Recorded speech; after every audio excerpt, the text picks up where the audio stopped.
लो video गर्दैछ है साँच्चीकै उखाल्दैछु यसो त पहिला हामीले खान्थ्यौँ दिदी के अमिलो हुन्थ्यो नि यो गर्थ्यो होला हौ यहाँनिर सर मिसहरूको चाहिँ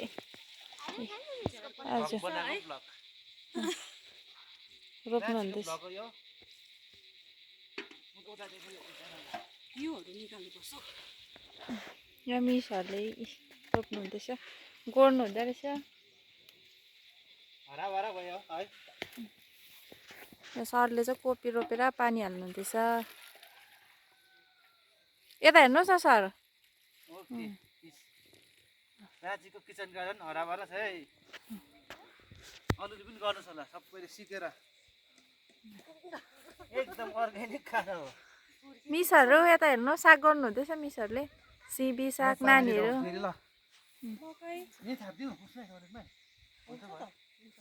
बाल्टीको ल्याउनुहोस् न यहाँ चाहिँ सरले रोप्नु भएको कोपी मिसहरूले यहाँनिर गोडगाड पार्नुहुँदैछ मकै छ मकै छ काँक्रा हो काँक्रा यहाँनिर फर्सी है फर्सी सिमी हो इस्कुस इस्कुस चाहिँ पर्छ यहाँ गएर फलिन्छ त्यो माथि छ कस्तो झार तर छैन रहेछ है सिबी यस्तो रहेछ अझै पनि जाडो नै लाग्छ हौ मलाई त